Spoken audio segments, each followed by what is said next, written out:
Win big with new DRF All Access past performances. With one best-in-class product, you now get all 3 past performance formats. Go to DRF.com and use coupon code 1FREEPP for a free single card today.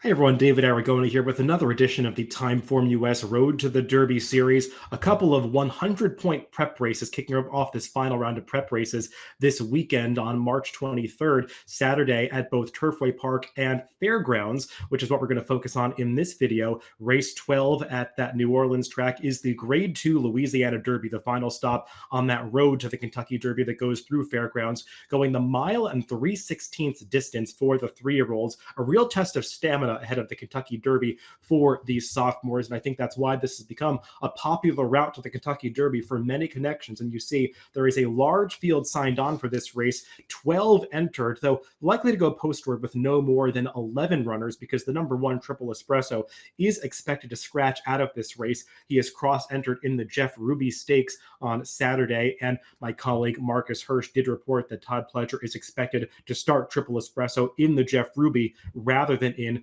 this Louisiana Derby, but it is still a strong, wide-open field. The number 12 Track Phantom was installed as the lukewarm morning line favorite at 3-1. He has been a consistent presence in this Fairgrounds route to the Kentucky Derby, competing in all of the stakes races there so far, winning a couple of them before finishing second last time in the Risen Star. So he is definitely the horse to beat in this race, but he's going to have his work cut out for him, stretching out to this 1 3/16 distance. And let's see what kind of trip Track Phantom might pull by taking a look at the TimeformUS pace projector for this race.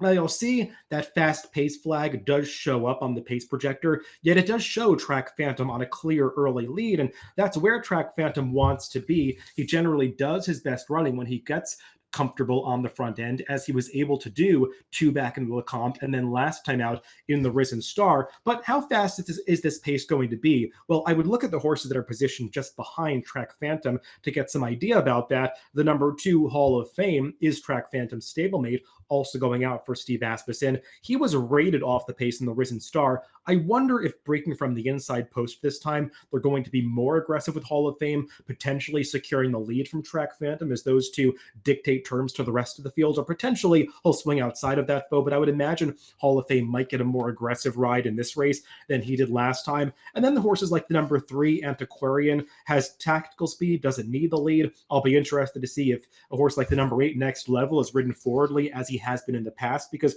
recently he's been more of a deep closing type. So maybe this pace won't be quite as fast as that pace projector indicates, but I could see it being a little bit more competitive than it was in the prior prep race for this, the Risen Star back in February. Let's go through this field in post position order, beginning with the number 2 Hall of Fame as we skip over the number 1 Triple Espresso. Hall of Fame earned that gigantic speed figure, the highest of anybody in this field, when he broke his maiden so impressively 2 back in January at Fairgrounds, winning off by over 10 lengths, earning that 1:21 TimeformUS speed figure. Did get a pace upgrade that day due to those red color-coded fractions that you see in his past performances. But that's a number that has pretty much held up to scrutiny. We've seen some horses come back out of that race. The third place finisher came back to win his next start, actually improving his TimeformUS speed figure slightly. So Track Phantom, that, or rather Hall of Fame, that number does seem like it's legitimate. However, he did progress significantly last time in the Risen Star, and you can ask yourself, why did that happen? Well, he encountered a sloppy track for the first time. Potentially, he did not like that going. Also, he was just stepping way up in class and trying rating tactics where he had been much more aggressively ridden in that maiden race 2 back, and watching the run to the clubhouse turn of that Risen Star, he was throwing his head about a couple times, just didn't look totally comfortable in behind horses rating off the pace. So that leads me to believe that Ricardo Santana and Steve Asmussen might decide to be more aggressive, as I was alluding to, talking about that pace projector with Hall of Fame on this day. He definitely has talent based on the evidence 2 back. We'll see if he can produce it against tougher competition like he was unable to in the Risen Star 2 races ago, or his last race. The number 3 is Antiquarian. We'll take a look at his past performances in TimeformUS. He was coming out of a very live maiden race on debut where he was second to Conquest Warrior, who did a much tougher trip than Antiquarian on that day. But Conquest Warrior is a horse that a lot of people are high on, marching on towards the Florida Derby and potentially the Kentucky Derby. And that has proven to be a very productive and live race from January 13th. Military Road came back to run well out of that race. BU, who finished further back, came back to win with a much improved speed figure next time. So we've seen good runbacks from that race, including that of Antiquarian, who came back to win his next start at Fairgrounds, going the mile and a 16th distance, stretching out the 2 turns for the first time. Was a game winner to get the job done by a length over Cornishman, a well thought of Brad Cox horse who did come back to break his maiden last week at Fairgrounds. So that's a positive step in the right direction for Antiquarian, but obviously he's going to have to run a lot faster than that 99 TimeformUS speed figure to be competitive and successful against this field. He's been training well into this race, outworking his stablemate Ascot Road in a couple of recent drills, but he still is going to have to improve from that speed figure standpoint if he's going to win against this tough Louisiana Derby cast. The number 4 is Ascot Road, that other Todd Pletcher trainee in this race. We'll take a look at his most recent start in the Sam F. Davis, where he made a big run from well off the pace to get up for second. Now, this was a race that was won on the front end by No More Time, who led throughout, but that horse was setting a pretty fast pace that was falling apart behind him. So Ascot Road did have the race flow and the pace in his favor this day to get up for second, but you could see he was still a little bit green, wanting to get in a bit through the stretch. That was just the second dirt start of his career. He made his career debut on the dirt, but subsequently switched over to the turf, had most of his success on the turf leading up to that last race, and at least he showed that he can transfer his best turf form over to the dirt, basically repeating his best TimeformUS speed figure on the turf that he earned in the Dania Beach last time in the Sam F. Davis, just improving on it by a couple of points. So Ascot Road, based on that race, he at least handles the dirt, but I think he's going to have to do even better than he did in the Sam F. Davis to be competitive with this field. I watched his workout 2 back on March 8th in company with Antiquarian. He was not going nearly as well as that rival that day. Potentially Antiquarian is just a much better workhorse in the morning. You don't want to base all of your opinion simply on workouts, but I do think that Ascot Road might have his work cut out for him against this much tougher field of dirt horses than he faced in the Sam F. Davis last time out. The number 5 is Catching Freedom, and he is one of many coming out of that Grade 2 Risen Star run over that sloppy surface on February 17th, and he ran pretty well that day to be third. The pace of that race, it was on the slow side. You see a couple of blue color-coded fractions for that race, and he got there in mid-stretch and was just sort of hanging on his left lead. He's a horse who in multiple starts has been unprofessional with his lead changes, not wanting to switch over or then swapping leads in the stretch, and we saw some of that bad habit last time when he just failed to quicken in the final eighth of a mile when hanging on that left lead as Sierra Leone, the eventual winner, just blew past him in that final furlong. Still, though, he ran well, basically repeated the 110 TimeformUS speed figure that he had earned for that visually impressive victory in the Smarty Jones 2-back. I think he's going to need to take another step forward to beat this field, and it's unclear if stretching out an extra 16th a mile really suits him as well as it might some others in this race. But what I do like about him is that he's a horse who has not been the most enthusiastic workhorse in his morning training leading up to his starts, but I did like what I saw from him in that March 9th drill 2 works back, but just seemed a little bit more engaged with his workmate and was a little better with his lead changes that day. So I think Catching Freedom might be a little bit in better form heading into this race. We'll see if that produces a slightly improved speed figure. The number 6 is Awesome Ruda, and he's another horse coming out of that Risen Star, went off at an absolutely gigantic price that day. He was actually 223 to 1 on that occasion, and certainly outran those odds to beat half the field, finishing 6th. And while it was a solid performance, definitely the best effort of his career, he still was not competitive with most of the others exiting the Risen Star in this race. He's going to have to do a lot better than that to be successful against this Louisiana Derby field. It's unclear if added distance really suits him as well as it does some others. So I view him as a legitimate long shot once again.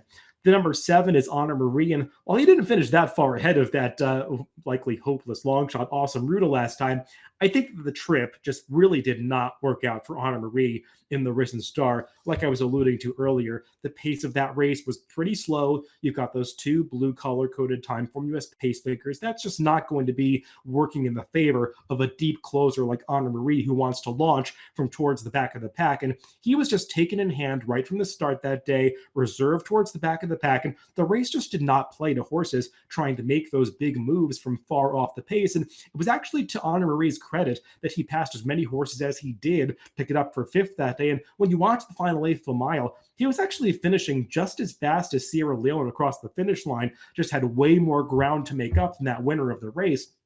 So I think it was a solid return from the layoff for Honor Marie, earned a respectable 106 speed figure for that performance. And I think that it's easy to project some further improvement now, second off the layoff, because we did see this horse show real talent during his 2-year-old season, especially in that Kentucky Jockey Club victory, where the pace really was not in his favor that day either, yet he still made a big, wide move from off the pace, blitzing the field around the far turn to get up to win that race, going away by 2 lengths. I think that's more in line with the level of talent that Honor Marie possesses, and I think we could see a step forward from his 3-year-old debut last time. I do like the way he's been working coming into this race, more so than I did his training heading into that Risen Star, so Honor Marie definitely feels like a contender at what could be a fair price in this Louisiana Derby. The number 8 is Next Level, and like I was saying, he's one that's a little tough to read with regard to his positioning early in the race, because he was actually a speed horse through much of the early portion of his career, actually dueling with Track Phantom through fast fractions in the early stages of that gun runner 3 starts back. That was unsuccessful, though, and since then, the connections have sort of transformed him into a deep closer. He came from off the pace almost successfully 2 back to just miss against Allowance Company. And then he tried those same tactics last time in the Rebel, didn't really work out against tougher competition. I think at the end of the day, class is just a major question mark for this horse. Was never earned a speed figure or run a competitive race against the kind of company that he's going to need to produce to be competitive with this field. The number 9 is Real Men Violin, yet another horse coming out of the Risen Star. Didn't love the way he was training into that race and wasn't totally surprised that he failed to be competitive going off at a big price, 20-1 that day. He had run much better in his final start as a 2-year-old when he was second to Honor Marie, but I thought he got a very good trip that day, just briefly waiting in traffic in upper stretch, but had saved all the ground up until that point and ultimately did get that clear path and running room along the inside. Just was no match for Honor Marie on that occasion. So he's going to have to really improve on his best form to be competitive with this field. And it remains to be seen if he's really taken that step forward from his 2-year-old to 3-year-old season. His Ken McPeak trained stablemate, the number 10 Common Defense, is drawn right alongside him in post 10, and this horse put forth a career best effort last time in the Rebel Stakes, which we're taking a look at here, and did benefit from a fantastic ride from Brian Hernandez Jr., who saved every bit of ground and sliced through along that inside path to the top of the stretch to find that clear sailing. Ultimately just proved second best to the classy Timberlake, who is widely regarded to be one of the top contenders marching on towards the Kentucky Derby at this stage before the final round of prep races. But still, Common Defense took a big step forward from a speed figure standpoint to get that 110 TimeformUS speed figure. That puts him right in the mix with the favorites in this race, and we'll see if he can repeat it now in his 5th start of his career. He's a horse who was pretty impressive, breaking his maiden second time out, galloping out very strongly in that 1 mile event, like a horse who showed himself to want more ground on that occasion. And I think he's one that really will be suited by the 1 mile and 3/16 distance that he gets here. Ken McPeak is being fairly aggressive. He's run this horse quite a bit. This will also already be his 4th start of 2024 as he comes back just 4 weeks after that Rebel Stakes, but I think he's heading in the right direction, and I won't be surprised if he gets another good trip and outruns his odds once again in this Louisiana Derby. The number 11 is Tuskin Gold, and he's another one who really is likely to appreciate the added distance that he's going to get to work with in this Louisiana Derby, because you can see in this replay we're taking a look at when he broke his maiden, he is a big, rangy horse who just seems like he's a one-pace type who wants to run all day, and he's just steadily pulling away from his competition, many of which did not want to go the 2 turns at Gulfstream Park on that January 31st card. But he got a 101 TimeformUS speed figure. It was a step forward from his his debut race, where he faced some good rivals, including Sierra Leone, who his stablemate, who is right now the early favorite to win the Kentucky Derby. And Tuskin Gold got an uncomfortable trip that day at Aqueduct. He was sort of bumped at the start, pinched back early, was also cut off in the stretch when he was trying to stay on late, but he did finish up decently that day. Again, ran through the wire powerfully last time and feels like a horse that will appreciate added ground. This has not been the most successful move for Chad Brown over the years, with last out maiden winners that are 3-year-olds stepping up into graded stakes on dirt. Chad Brown is just 3 for 22, 14% with a 74-cent ROI, looking up that stat in Formulator over the past 5 years. So not a move that he's done successfully that often, but Tuskin Gold definitely feels like one with upside. I would just want to get a pretty generous price, more in the 10 to 12 to 1 range than that 8 to 1 morning line that is shown on Tuskin Gold. And then closing out the field is the number 12 Track Phantom.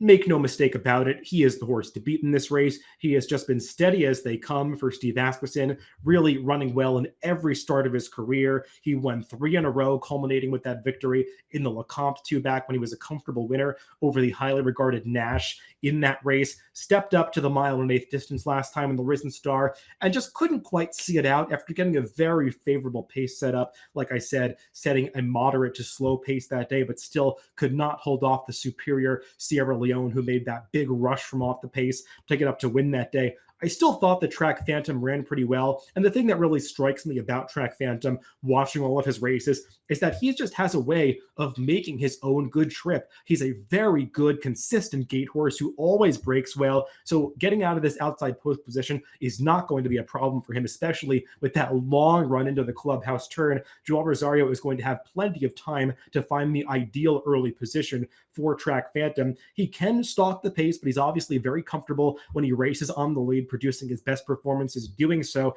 And I expect Track Phantom to run well in this race. I don't think he's a particularly enticing horse to bet at 3 to 1 or potentially lower than that, but I do think he's a horse that is likely to be somewhere in the mix at the end.